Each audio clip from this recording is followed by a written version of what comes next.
Welcome to 27 Topics. Our guests today are from St. Vincent de Paul. We have Bob Pfister, who is the president of St. Vincent de Paul district here in Jasper, and we'll find out about his responsibilities, and also John Friedman, the director of operations here at St. Vincent de Paul in Jasper. Welcome to 27 Topics. Good morning. Happy to be here. And it is so glad to have you. I know there's a lot of construction going on, and we may hear a few hammers and jackhammers before we're through, but we'll try to do our best. First of all, Bob, as president of the Jasper District, what are some of the duties that you have? As president of the Jasper District, basically my duties are kind of working with the local presidents, whether that be in Huntingburg or Mariah Hill or Dale, and working with the store also, and kind of bringing everybody together to work together as a group. But whether that's computerizing our files so we know what the right hand and the left hand are doing, or whether that be somebody may give me a call and I'll direct them to the right president to deal with that situation. As a district president in the region, what are your specific duties there? Specific duties are working with the presidents, working with the store to make them gel together, so that let's say a president in St. Anthony, we want them to know what's going on in Huntingburg or Ferdinand. It's not to it's not to keep us from helping any element of the poor. It's simply that we don't duplicate our work, because if you would go to one parish, it's like going to all. We're individual, but we are also a group. So think of us as branches of a tree. And then I also work with John, and you know, we do have quite a staff of volunteers and community service and full-time and part-time employees that are paid employees. And my duties kind of encompass everything that's involved there. You might mention there are 13 conferences in the district.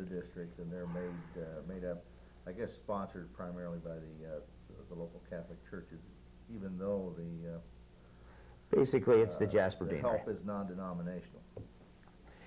The way it would work is, if, say for instance, you would live in the Precious Blood geographic area, what we would say, if you came to us, we would say, hey, you need to deal with Precious Blood, and they're St. Vincent de Paul. And let's say, for instance, you were from another church, and you had requested, hey, we would ask you to deal with that particular church that is in your geographic boundaries. Generally, we are a Catholic group. We don't look at race or religion or anything like that when we're helping people. We look at need. And we're a short-term relief agency. It's as simple as that. I mean, we can, sometimes I feel like we're a Band-Aid. And that's what our goal is, basically to be as big a Band-Aid as we can. Understand, we can be pretty immediate. You can come to some of our conferences and they can write out a check immediately for some of your rent, perhaps your utilities or whatever. Some of the other conferences, they'll go to their meeting and deal with it at their meeting. Whereas some of the government agencies, you can be in the paperwork system for a long time. So we are an immediate agency in most cases. We can write you out a voucher for clothes if needed, and we're trying to set up a voucher system where we figure what is the average that a man takes to clothe himself in the winter and the summer. What does it take to clothe a child? And we're trying to work a system in that where we have something that is kind of gives us parameters for the whole deanery, the whole district. So if you came to us, we would say, what can we do for you? And we'd listen to your needs. So when you give them a voucher for clothes or whatever it would be to spend at the St. Vincent de Paul store. At the St. Vincent de Paul Jasper operations, which they would come in, and what we're trying to do, we're trying to simplify things for those in need and for the store staff, because anything we can do to keep costs down is money that can be spent in the future where needed. So we would ask that they would go to their particular parish, that they're in those boundaries, and then they would be given this voucher, take it to the store, It may be good for furniture, it may be good for clothes, it may be good for a variety of items, and it's generally a one-time deal. You come and we will you go around the store and pick out what you need. It kind of makes it's personal. It becomes your choice.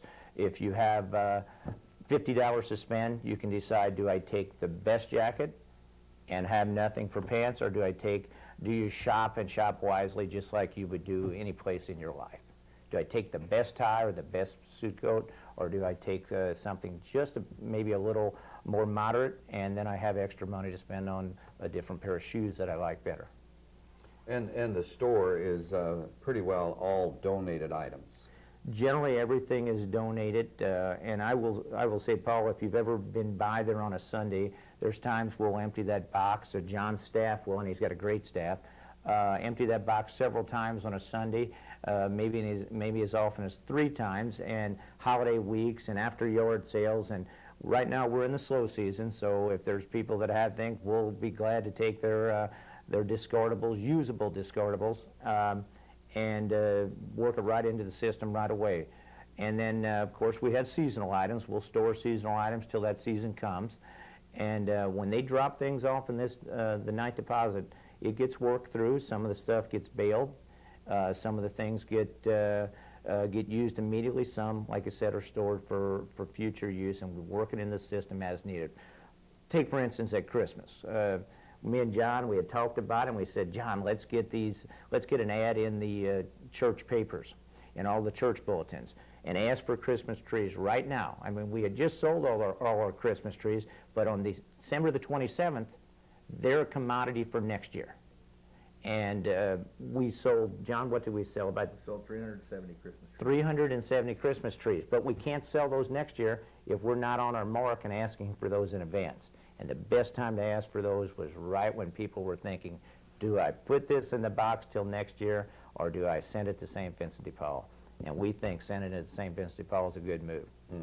You know, we'll store it for you, and we'll sell it back to you. How's that? Well, that might not be a bad idea. It might be cheaper than renting a storage building somewhere. Absolutely, Paul. And just go make sure you're there when it's back in the store. That is all right. Paul, you know, the reason we're trying to work into these vouchers is ownership. And it's ownership to, hey, take as much command of your choices in your life as you can. And you know, a number of our clients, some of them had some bad breaks in life. Some of them had maybe some poor choices. Some of them maybe a job loss or downsizing. It's a variety of reasons. Can we help everybody every time? Unfortunately not. Will we fuel a drug addiction? No way. But all the time, will there be another denominator in the factor? Well, basically, there's always a child involved, generally. And of course, you look and you say, gosh, can I help this person in this situation? And then a child's head pops out, and you think that the child didn't get them into this situation. We deal with very many good, decent people. On occasion, do we deal with some people that we think perhaps look at us and try to work around us instead of with us? Oh, sure, a couple. But do we deal with a very good lot of people? Generally, yes. And we're there to try to help where we can. Well, I think that is wonderful. The people that you do help, are they mostly from the district? Or, you know, it would probably be the county. Generally, they're from our geographic boundaries. For instance, we will not tell Ireland how far west they can go. They can go to the big lake on the other side of the Sierras if they want, but generally they'll go a couple of roads into Pike County. We will not tell Dale how far down in the Spencer County they go. They have to decide that by manpower and things. Generally, it comes from Du Bois County. People that shop at the store come from quite a geographic area, but generally our clients come from the county. Quite often, you don't know a lot of the people. You think you know everybody, and the days when you knew everybody are pretty well over. You know, we've got a number of apartments in town now compared to what it was when we were growing up. There were none. But generally, people will come in, and they may have thought, I've got enough money for this apartment. Well, they didn't realize that maybe there's a deposit on utilities. And then all of a sudden they're in a bad situation. They're there, they can't go back, they really don't have a job yet, they're thinking they're going to get a job, or they're waiting for disability, and they're stuck. And we see what we can do, and sometimes we can help them, and on occasions we can't. And it's done on a singular spot basis rather than an ongoing type situation. and it's 2 by 2. We expect the conferences to try to make personal contact. It's even in our pristine community, in our wonderful county, we still think it's a safety factor that 2 people go to home together. It's good business. It keeps problems from popping up in the future. And personal contact is just that. If I say, Paul, it's good to see you, personal contact is personal contact. I agree with We've that. also gotten involved in some special projects as far as the tornadoes and the hurricanes and those kind of things. We sent a truckload of clothing to Atlanta. We sent a trailer load of clothing into Appalachia in the spring. And I've taken several myself. With that. So there are some special projects that we get involved with also. Yeah, you run the local store. You're the man. Excellent And job. how do you price the stuff that is donated and you put in the store? How do you price? That's a I mean, difficult there thing. is a lot of merchandise in that store, and Well, first of all, anything and everything that you can think of, it's imaginable, comes through there. yes, It's just, there's no limit to it. And that's anywhere from tiny knickknacks to expensive and rare antiques we see occasionally. Pricing is strictly it's a matter of experience. We have a number of employees that have been there for a long time. And they'll tell you, oh, they'll sell for $10, they'll sell for $15, whatever the case is. But when we get stumped, we look for a little outside help, some expertise, just to give us a little insight. Occasionally we'll look out on of course, the media now with internet, we can look for things there that to get a comparison. mm-hmm. But generally speaking, the clothing is very nominal in price, and if you would come and look, you'll find all of the name brands. It's all there. There's really nothing you can't find there, and everything is different on a day-to-day basis.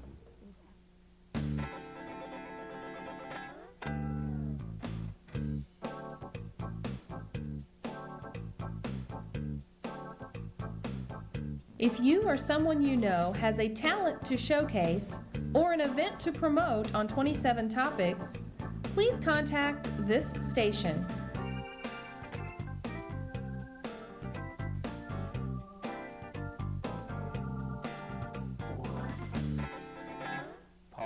Yes. One day I was there, and there was a crank wooden telephone that just came in.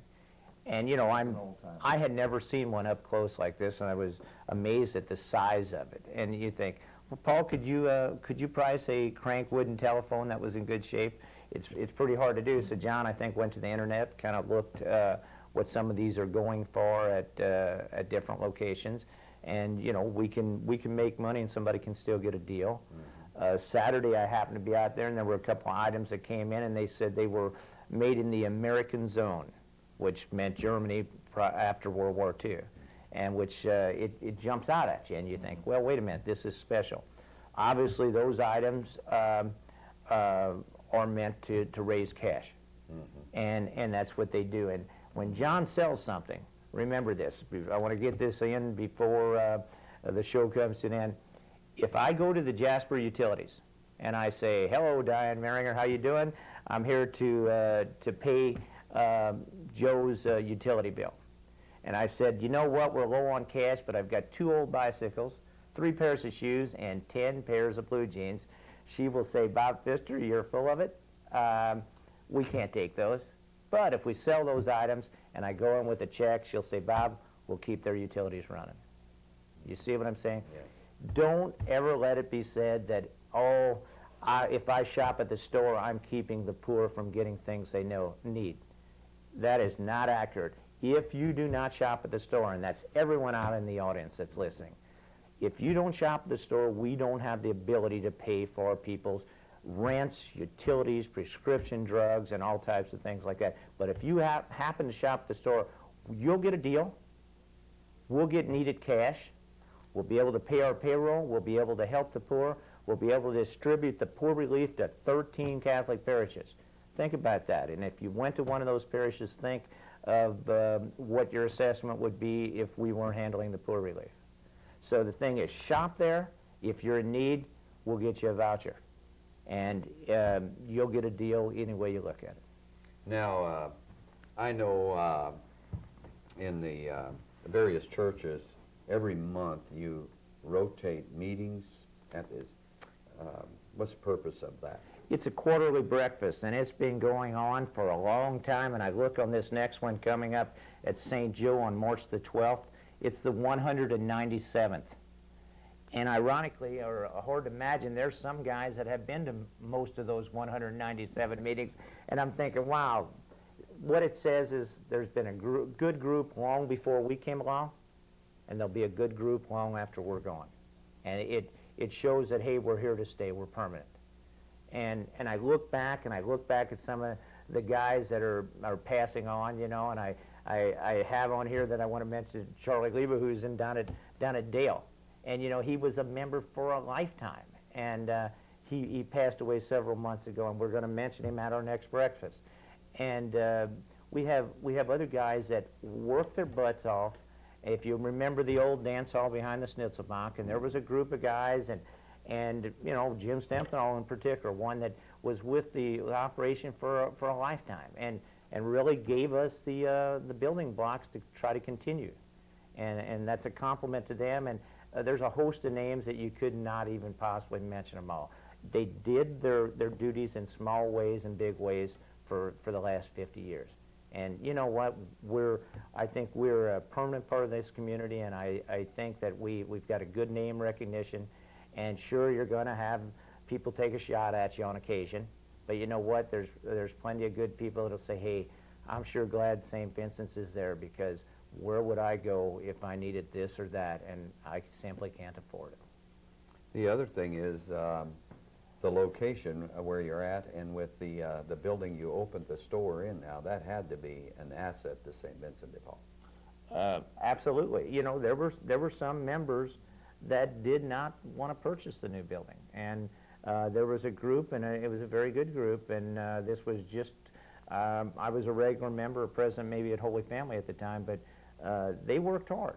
And I remember we did a confirmation project initially, doing the first cleanup with some high school students from Holy Family, and it was so dirty we didn't even want to eat there when we were done cleaning up. We left the building because of the fact that we felt dirty. But you know what? Those guys that worked on that, and once again I'll say Jim Stemphenall, they put their heart into it, and they gave us a basis to continue. And I call it a campus. I call it the St. Vincent de Paul campus, and that's what it is. And as secondhand stores go across the country, as in everything in Du Bois County, it's first class. And by the way, I got off the subject, but those quarterly breakfasts are basically every quarter at a different parish.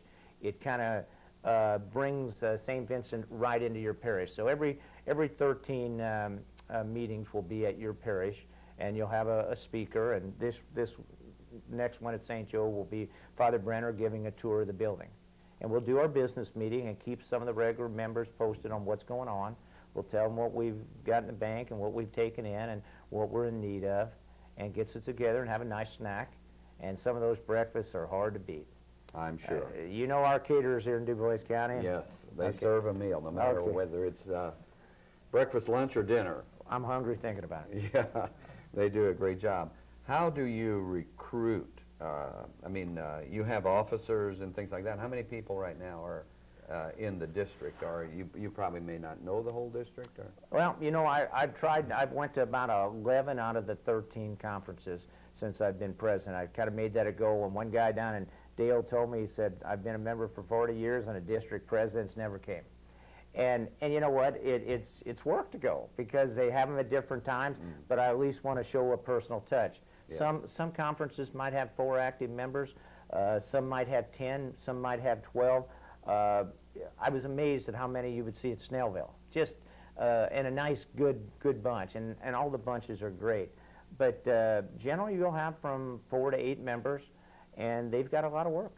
And when they make those commitments, you say, how do I get other people to feel the same commitments? And you know, I always say you have to pick your charities, and it's tough to get young people. I'm 51, and I'm definitely one of the younger ones. I'm in probably the lower 10%, if not 15%. You know, and we after your commitments are done in life, maybe to your family and things, it's a great bunch to be a part of because the goodness you feel is just tremendous. Well, the one reason I ask, I know there are quarterly meetings rather than monthly, and you go out to the various parishes, and I often wondered, how do you recruit? Or is it, I probably don't know the bylaws of the St. Vincent de Paul Society, or do people just come forward? Nobody just comes forward. But if maybe you have a membership meeting and you speak about the society, and they may hear you, and they'll say, hey, I like that group. And once in a while, you'll pick up one here or there, or word of mouth from somebody, a brother-in-law or whatever, and that's the way it worked. The president of Holy Family heard me speak at Holy Family several years ago, and he said, oh yeah, I'm gonna go look into that. And Gary Stemley, and he became a member. And then now he's president. It's easy to move up in the ranks. You just have to want to work hard. You know, it's like anything. You sometimes get burned out. Well, I know a person, it's not hard to get burned out Not when you're volunteering all the time. Exactly. If you look at St. Joe and you look at Holy Family, they meet weekly. Some parishes meet monthly, some meet quarterly, but generally everybody meets at least once a month, if not every week. There's several that meet every week, and you know that's commitment every week. Yes, and I have to tell you, I didn't like meeting every week because I was still raising children. Yeah, it's really something. So, John, how does it help you to have these members from all these communities, you know, as charge of the district, and then as far as the store goes, you answer to all of them? There's no doubt. The people involved are special people, and they certainly have the commitment and the desire and the interest in the mission of the St. Vincent de Paul. And it's very encouraging that these people get the kind of support that they do. This is a Catholic organization. Yes. And if there were other Christian faiths out there that would say, you know, how do we help St. Vincent de Paul? What would be a response? Donate. Donate. That's true. You know, I mean, I'm just... And volunteer. Because, you know, we're all Christians. Obviously, we can't sell anything in the store that we don't have. Yes. So the donations are the absolute lifeblood of this mission. Without that, we're dead. We're done. And the shoppers in the store, of course, they come from all around, and I've heard the stories of people coming from North Carolina visiting relatives, and we got to stop there before we leave. And there's a good reputation in the area. Of course, we'd like to have more Jasper shoppers, but as far as the support is concerned, of course, we need the shoppers from all denominations and all areas, as well as the donations. And of course, just because it's a Catholic organization does not mean that it's restricted in any way. Right. I was just, you know, I mean, there's always people looking to donate things, and rather than to discard them and throw them, you know, in a dumpster somewhere. We're trying to run a campaign now just because of the awareness of tax time, and you know, hey, take your unwanted items that are, of course, clean and unbroken, but bring those to us and turn them into a tax deduction. That's That'll be for next year, of course. yeah. I guess we're a little bit too late in this year to do that, but as far as next year, so. But most people just drop stuff off. Most people just drop it. Unless you would have, you know, an estate clearing or something like that. It's remarkable what we get, as Bob mentioned. I can recall in the last few months we got an antique pump organ. This is huge. And it was I know what they look drop like. off. Somebody just came and unloaded it. Such things as the antique telephone, it's remarkable what comes through there. And the thing of it is, when those things are in the store, they're not advertised to be in the store. So it's one of these stores that you have to visit often. If you happen to be lucky enough to be there when there's something there that you want, Yeah. and the only way to do that is to come every day. And we have a number of clientele that are faithful every day. That's one of the things that was most surprising to me, and I've been there since March. There's probably 70 people standing at the door every day in the store. And you restock the store every day? Every day. Every day, the things that come in, Whatever we have available to put in the store, we put in. gee, that keeps a bunch of people busy. Do you have an average of volunteers every day, or? We have 30 employees, 30 paid employees, that is, and that makes up, it's made up of a number of, I think there are 8 full-time employees, and the rest are part-time. We have several volunteers, and we like volunteers on a regular basis. In fact, I'll put a plug in. We are in need of a volunteer right now for a specific purpose of rewebbing lawn chairs. We get a lot of lawn chairs, aluminum lawn chairs, that have the webbing torn or damaged in some way, but structurally they're good. And we can't afford to repair that and sell it. We'll put more time in it than it's worth, but I might mention the late Charlie Seifert did that for us, and Charlie was very faithful at doing it.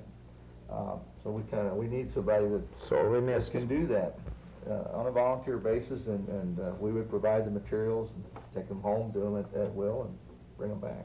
There you go. You know, if somebody is a little hobby crafter that would like to get involved in St. Vincent de Paul. Do it at your own time and do it at home. We have some projects like that are available. Oh, good. Volunteer work. I tell you what, our time is just about up. So, is there anything in particular, first of all, John, that you want to say in closing remarks? Our needs are donations and customers. Bob? Shop at our store. You'll find a deal. If you need us, contact one of the Catholic parishes, and they will send your call to us. We're there to help where we can. Thank you very much. Thank you, John Friedman and Bob Pfister, for being our guest on 27 Topics.